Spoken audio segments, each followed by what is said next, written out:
राम राम सारा भाया ना ताम्रनगरी क्लासेस में थारा स्वागत अभिनंदन। वीडियो देख कर वीडियो लाइक करो, शेयर करो, सब्सक्राइब करो, लाल तो बटन दबाओ, नीचे आया कर अभी तक दबा कौन रखा, और शेयर करो ताकि सारा तक यह बात पहुंच सके। जो वीडियो अपनी जो चैनल है वो सारा तक पहुंच सके। अब कल राजस्थान का भूगोल में अफवाह तंत्र की तो पहली क्लास थी।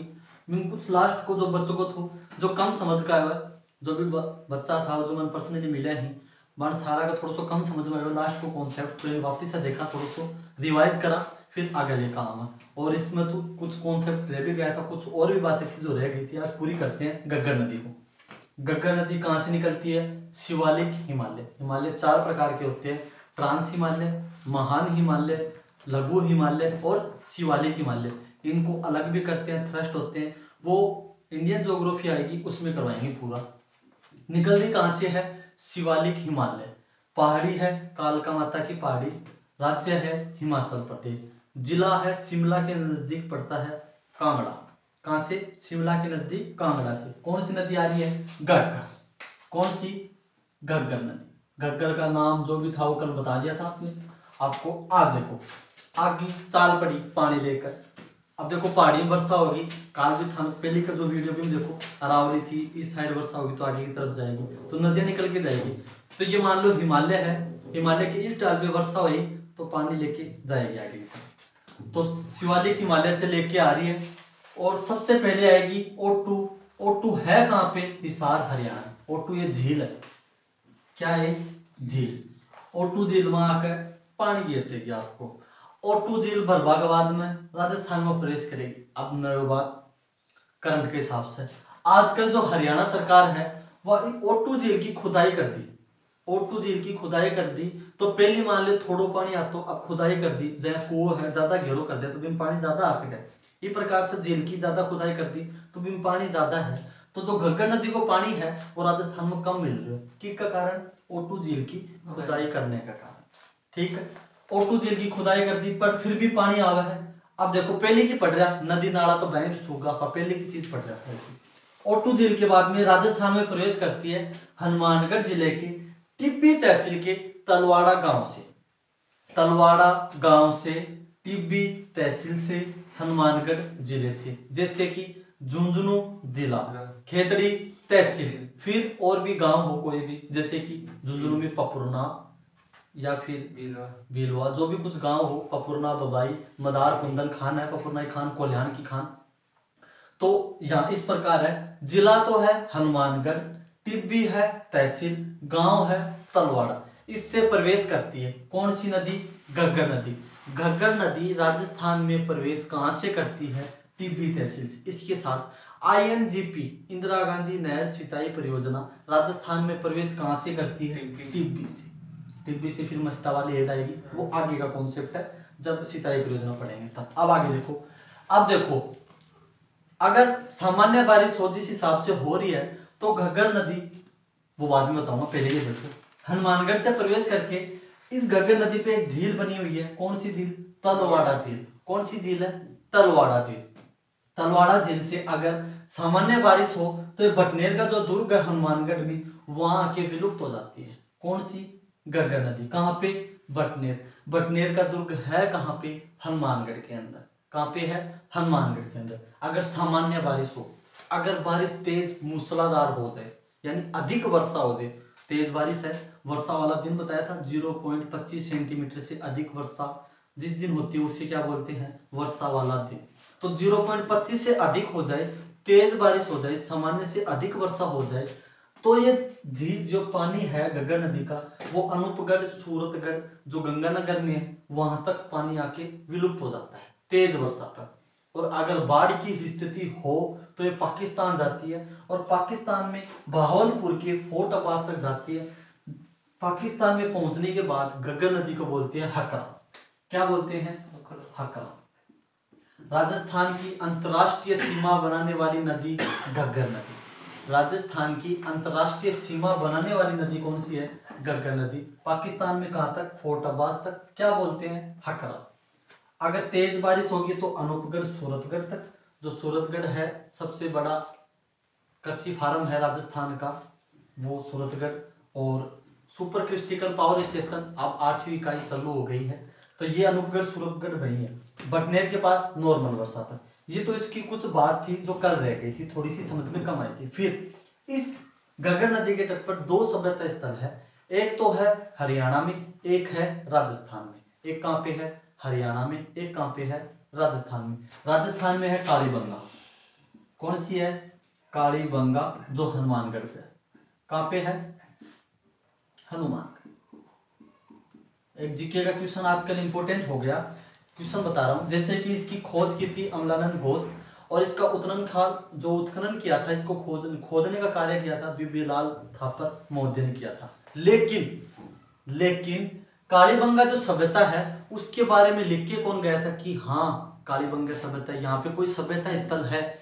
इस सभ्यता के बारे में लिख के गया था सबसे पहले एलपी टेसीटोरी, जो इटली का बहुत बड़ा विद्वान था। राजस्थान की जो भाषा साहित्य में उसका वर्गीकरण चलता है। टेसीटोरी महोदय ने कालीबंगा सभ्यता के बारे में सबसे पहले लिखा था। सबसे पहले कालीबंगा सभ्यता के बारे में किसने लिखा था? टेसीटोरी महोदय ने। कौन सी नदी के तट पर है? घग्गर नदी, प्राचीन सरस्वती, या फिर द्रस नदी के तट पर है। कौन सी सभ्यता? कालीबंगा। कौन से राज्य में है? राजस्थान में। जिला हनुमानगढ़। कालीबंगा के पास में पीलीबंगा। कालीबंगा के पास में कौन सी है? पीलीबंगा। एक है बनवाली, हरियाणा में। कहां पे है? बनवाली, हरियाणा। ऐसा घग्गर नदी के तट पर कितनी सभ्यता है? 2, कालीबंगा और बनवाली। बनवाली कहां पे है? हरियाणा में। और कालीबंगा कहां पे है? राजस्थान में। 465 किलोमीटर लंबाई है शिवालिक हिमालय से पूरी। कितनी है? 465 किलोमीटर। राजस्थान में सबसे बड़ी आंतरिक प्रवाह की नदी भी घग्गर। में और की में फर्क कल बताया था। में बाहर से आ रही है, राजस्थान में आके विलुप्त हो रही है। तो राजस्थान में सबसे बड़ी आंतरिक प्रवाह की नदी घग्गर नदी। ठीक है, ये घग्गर नदी है। अगर किसी को स्क्रीनशॉट लेना है तो ले सकता है। फिर आगे की करते हैं। अगली नदी है अपनी कांतली। कौन सी है? कांतली नदी। ये नदी भी इंपॉर्टेंट है। अब देखो, पहले को देख लिया वरना। ये पहाड़ी है खंडेला की। खंडेला है कहां पे? सीकर में। राजस्थान में सबसे ज्यादा बातिक का काम कहां पे होता है? खंडेला में। उमेश जी शर्मा सबसे बड़ा बातिक का सिद्धस्त कलाकार है। खंडेला किसके लिए प्रसिद्ध है? गोटे के लिए भी प्रसिद्ध है। किसके लिए? गोटे के लिए भी प्रसिद्ध है। और बातिक के काम के लिए भी खंडेला प्रसिद्ध है। किसके काम के लिए? बातिक के काम के लिए। खंडेला की पहाड़ी से निकलती है। खंडेला की पहाड़ी है सीकर में। कहां से निकलती है? खंडेला की पहाड़ी से। सीकर से निकल के झुंझुनू में पचलंगी पापड़ा होते हुए चूरू की सीमा के निकट, नीमका थाना साइड से ये चूरू की सीमा है। यहाँ पे एक गांव है मंडरेला। कौन सा गांव है? मंडरेला। बड़े लिख देता हूं, मंडरेला। मंडरेला गांव में यह विलुप्त हो जाती है। कौन सी नदी? कांतली नदी। कहां से निकल रही है? खंडेला की पहाड़ी से, और चूरू की सीमा के नजदीक मंडरेला गांव में विलुप्त हो जाती है। मंडरेला है झुंझुनू के अंदर, तो झुंझुनू चूरू की सीमा पे मंडरेला गांव में क्या हो जाती है? विलुप्त हो जाती है। यह नदी झुंझुनू को 2 भागों में विभाजित करती है। किसको? झुंझुनू को। हनुमानगढ़ को विभाजित करने वाली नदी कौन सी थी? घग्गर। और झुंझुनू के बीचों बीच गुजरती है ये। झुंझुनू को 2 भागों में विभाजित करने वाली नदी कौन सी है? कांतली नदी। इसकी टोटल लंबाई है 100 किलोमीटर। कितनी है? 100 किलोमीटर। कितनी लंबाई है? 100 किलोमीटर। अब इसके बारे में कुछ स्पेशल जानते हैं अपन आराम से। लंबाई होगी, सारी चीज होगी। कांतली अपने किनारों को काटते हुए चलती थी। कांतली जो नदी है ये अपने किनारे को काटते हुए चलती थी, इसलिए इसका नाम क्या पड़ा? कांतली नदी। अपने किनारे को काटती हुई चलती थी, किनारे को काटने के कारण इसका नाम क्या पड़ा? कांतली नदी। निकल रही है खंडेला की पहाड़ी सीकर से। मंडरेला झुंझुनू के पास, चूरू सीमा के पास ये विलुप्त हो जाती है। अब आगे देखो, राजस्थान की एकमात्र नदी, इसके ऊपर पत्थर से निर्मित पक्के बांध मिले हैं। कौन सी नदी पर? कांतली नदी पर पत्थर से निर्मित पक्के बांध मिले हैं। जैसे कि आज अपन बांध बनाते हैं, जो बंदा, जोहड़, शेखावाटी में जोहड़ बोलते हैं, तो पत्थर से निर्मित बांध कौन सी नदी पे मिले हैं? कांतली नदी पे। कौन सी नदी पे? कांतली नदी पे पत्थर से निर्मित बांध मिले हैं। दूसरी बात, कांतली नदी के जो एरिया है नीमका थाना साइड का, तो तंवर वंशीय शासन करते थे, तो इस क्षेत्र को बोलते हैं तोरावाटी। क्या बोलते हैं? तोरावाटी। कांतली नदी बेसिन में नीमका थाना का जो क्षेत्र है इसमें तोरावाटी बोलते हैं, तोरावाटी भाषा भी है। ये तंवर वंश का शासन था यहाँ पे। जैसे कि एक क्वेश्चन आता है शेखावाटी किसान आंदोलन, तो शेखावाटी जो था पूरा जयपुर रियासत के अंडर में था। जयपुर रियासत में अंडर में 421 परगने थे। कितने थे? 421। जो भी छोटी मोटी रियासत थी, जो ठाकुर या जागीरदार थे 421। इनमें से सबसे बड़ा था सिक्कर। 421 जो ठाकुर थे, जागीरदार थे, उनमें से सबसे बड़ा था सिक्कर का परगना। कौन सा था? सिक्कर का परगना। कोई दिक्कत वाली बात नहीं होनी चाहिए। उनमें से पंच पांडे विशेष होते हैं, ये अपने हिस्ट्री के अंदर पढ़ेंगे। नीमका थाना क्षेत्र में जो तंवर वंश शासन करता था, उस तंवर वंश के कारण इसका नाम पड़ा तोरावाटी। क्या पड़ा? तोरावाटी। तोरावाटी भाषा भी यहीं बोली जाती है। कहाँ पे? कांतली नदी बेसिन में। सिक्कर से निकल रही है, झुंझुनू के समीप जाके खत्म हो रही है, समाप्त हो रही है। तो इसका प्रवाह कौन कौन से जिले में है? सिक्कर में और झुंझुनू। झुंझुनू को दो भागों में विभाजित करने वाली नदी कौन सी है? कांतली नदी। इसके ऊपर दो सभ्यता स्थल है, एक तो है गणेश्वर,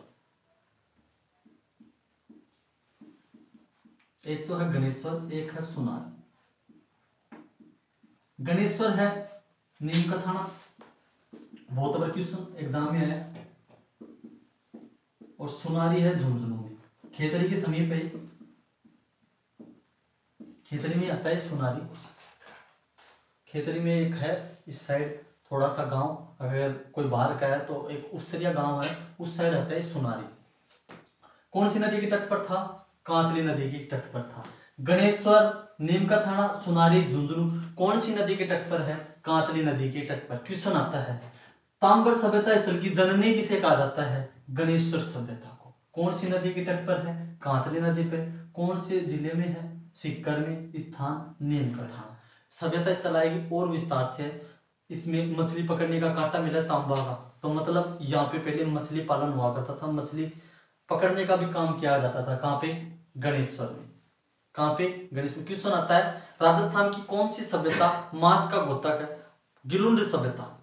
कौन सी सभ्यता? गिलुंड सभ्यता में मांस के अवशेष मिले हैं, लेकिन मछली पकड़ने का कार्य कहाँ किया जाता था? गणेश्वर में भी किया जाता। मांस का घोतक तो वो है गिलुंड, लेकिन मछली पकड़ने का कार्य कहाँ भी किया जाता था? गणेश्वर, क्योंकि यहाँ पे मछली पकड़ने का कांटा मिला है।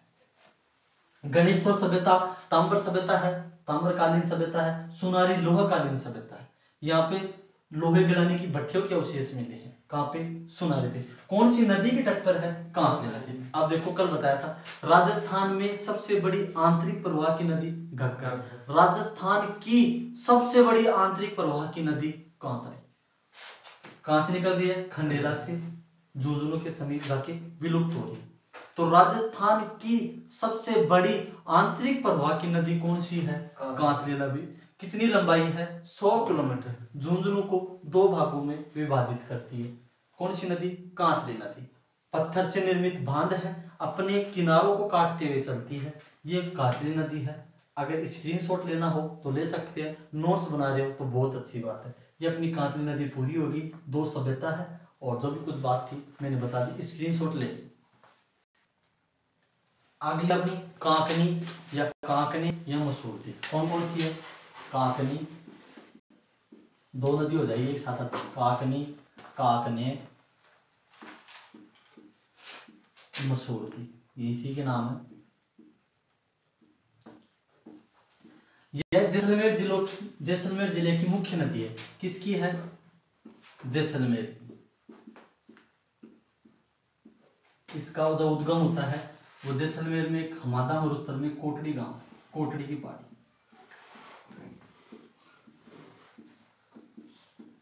भौतिक प्रदेश याद करो, सबसे ज्यादा चट्टानी मरुस्थल जैसलमेर में है। जैसलमेर में हमादा मरुस्थल पे एक पहाड़ी है, कौन सी? कोटड़ी की पहाड़ी। कहाँ पे? जैसलमेर में। यहां से निकलती है और ये है भुज झील जैसलमेर में। भुज झील में समापन हो जाता है। तेज बारिश के साथ ही आगे मीठा की खाड़ी तक जाती है। कहाँ तक? मीठा की खाड़ी तक। भुज झील से आगे इसको बोलते हैं मसूरदी। पहले बोलते हैं इसको काकनी या काकनी। क्या बोलते हैं? काकनी या काकनी। अब देखो, अब समझो, काकनी, काकने, मसूरदी। राजस्थान में कौन से जिले की मुख्य नदी है? जैसलमेर। किसकी है? जैसलमेर की। जैसलमेर में सबसे ज्यादा मरुस्थल है हमादा, यानी चट्टानी मरुस्थल। चट्टानी मरुस्थल को फोड़ते हैं थोड़े से तो हमादा। हमादा मरुस्थल में जैसलमेर की कोटली गांव की पहाड़ी से निकलती है कौन सी नदी? काकनी। फिर आके जैसलमेर में बुध झील में जाके खत्म हो जाती है, समापन हो जाता है। तेज वर्षा पे बुध झील से आगे जाती है मीठा की खाड़ी तक। बुध झील से आगे जाती है तब तो इसको बोलते हैं क्या? मसूरदी। और बुध झील तक इसको क्या बोलते हैं? काकनी है, काकनी। आपने कोई सी भी नदी पूछी कि मसूरदी कहाँ से निकलती है? जैसलमेर की पहाड़ी से। कहाँ से निकलती है? कोटली गांव की पहाड़ी, जैसलमेर जिले से। कौन से जिले की मुख्य नदी है? जैसलमेर जिले की हमादा मरुस्थल से निकलती है। अब अगला क्वेश्चन, राजस्थान की सबसे छोटी नदी कौन सी है? काकनी, 17 किलोमीटर। राजस्थान की सबसे छोटी नदी कौन सी है? काकनी, काकने या मसूरदी नदी। कितनी है? 17 किलोमीटर। बुध झील से आगे निकलती है तो इसको क्या बोलते हैं? मसूरदी नदी। क्या बोलते हैं? मसूरदी नदी। ये अपनी इतनी है, काकने, काकने या फिर मसूरदी नदी। अगली, अभी अगर नोट कर रहे हो तो नोट कर लो, फिर दूसरी देखते हैं।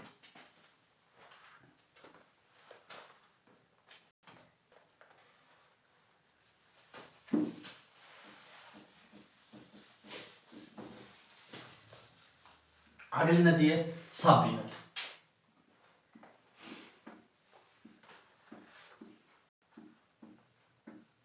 कौन सी है? साबी नदी। साबी नदी निकलती कहां से? वो देख लेते हैं। ये है सेवर की पहाड़ी। कौन सी है? सेवर की पहाड़ी। अब देखो, इस पहाड़ी के इधर तो है जयपुर, इधर तो है सीकर, इधर है जयपुर। ठीक है, कोई दिक्कत? इधर तो क्या है? सीकर, इधर क्या है? जयपुर। ये इधर से निकलती है, यानी सीकर से निकल के फिर जयपुर में आती है। और जयपुर से अलवर, अलवर से फिर हरियाणा में पटौदी के निकट मिल जाती है। पटौदी गुरुग्राम में आता है आजकल। गुरुग्राम में जाके समाप्त हो जाती है, विलुप्त हो जाती है। अब देखो, कहां से निकल रही है? सीकर में। कौन सी पहाड़ी? सेवर की पहाड़ी से। साबी नदी का उद्गम कहां से होता है? सेवर की पहाड़ी से। जयपुर और सीकर दोनों है, जैसे कि अपन कोई भी पहाड़ी ले लेते हैं, इस तरफ एक जिला, इस तरफ एक जिला, तो जयपुर और सीकर की सीमा बनाता है, वहां से निकलते हैं। ज्यादातर जयपुर मानते हैं इसको, क्योंकि जो सेवर की पहाड़ी है वो पूरा किस में है? जयपुर के अंदर है। तो जयपुर में सेवर की पहाड़ी से निकलती है। जयपुर से थोड़ा सा सीकर, फिर अलवर, अलवर से गुरुग्राम में पटौदी में जाके विलुप्त हो जाती है। निकलती कहाँ है? जयपुर की सेवर की पहाड़ियों से। कहां से? जयपुर की सेवर की पहाड़ियों से। जयपुर से फिर थोड़ा सा सीकर होते हुए अलवर होते जाती है। अब देखो, इसमें यह अलवर का शोक कहलाती है। क्या कहलाती है? अलवर का शोक।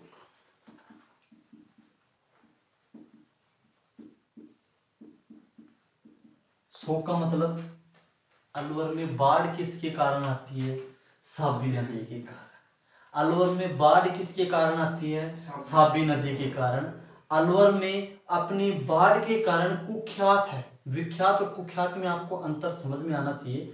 कुख्यात का मतलब जो गलत काम है, विख्यात का मतलब अच्छा काम है। तो कुख्यात और विख्यात में दोनों में यही फर्क है, अच्छे के लिए विख्यात और बुरे के लिए कुख्यात। तो बुराई कर रही है, अलवर में बाढ़ लेके आ रही है, तो अलवर का शोक किसे कहा जाता है? साबी नदी को। राजस्थान का शोक घग्गर नदी को। प्रश्न आ जाए अलग, आजकल अलग कंटेंट से पूछता है, अगर सेवर की पहाड़ियों में ज्यादा तेज बारिश हो तो बाढ़ कहाँ पे आएगी? अलवर में। क्वेश्चन आ भी चुका है 2008 में। अगर पुष्कर की पहाड़ियों में ज्यादा बारिश हो तो बाढ़ कहाँ आएगी? बालोतरा में, लूनी नदी को जो भी है। तो इस हिसाब से क्वेश्चन आए, अगर सेवर की पहाड़ी में ज्यादा बारिश हो तो बाढ़ कहाँ पे आएगी? अलवर में। इसे अलवर का शोक कहा जाता है, क्योंकि अलवर जिले में बाढ़ किसके कारण आती है? साबी नदी के कारण आती है। फिर राजस्थान की सीमा खत्म करके और पटौदी, गुरुग्राम, गुरुग्राम में कौन सा स्थान है? पटौदी। पटौदी के नजदीक जाके ये नदी विलुप्त हो जाती है। कौन सी? साबी नदी। कौन सी नदी? साबी नदी। साबी नदी के तट पर एक सभ्यता स्थल है, जोधपुरा सभ्यता।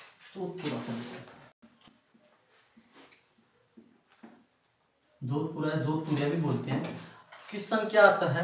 राजस्थान की एकमात्र सभ्यता स्थल जिस पर उपड़ों का प्रयोग किया गया। राजस्थान का एकमात्र सभ्यता स्थल जिस पर उपड़ों, उपड़ों किसका बोलते हैं? गोबर सूख जाओ तो, गोबर जो सूख जाओ मैंने बोला उपड़ा, तो उपड़ा को प्रयोग कौन सी सभ्यता में करा है? जोधपुरा सभ्यता स्थल लोहकालीन है। तो यहाँ की जो भट्टी है उस भट्टियों में सूखे हुए उपड़ों का प्रयोग किया गया है। तो राजस्थान की ऐसी सभ्यता स्थल जहाँ पे सूखे हुए उपड़ों का प्रयोग किया गया है वो कौन सा है? जोधपुरा सभ्यता स्थल। कौन सी नदी के तट पर है? साबी नदी के तट पर। बहुत बार एग्जाम में आ चुका है कि साबी नदी के तट पर कौन सा सभ्यता स्थल है? जोधपुरा सभ्यता स्थल जयपुर में है। कहाँ पे है? जयपुर में। किस नदी पर? साबी नदी के तट पर। कहां से निकल रही है? सेवर की पहाड़ी जयपुर से निकल रही है। परवाह जयपुर से सीकर, सीकर से अलवर होते हुए पटौती गुरुग्राम में जाके विलुप्त हो जाती है। ये अपनी है साबी नदी। और कोई स्क्रीनशॉट लेना चाहे तो ले सकता है।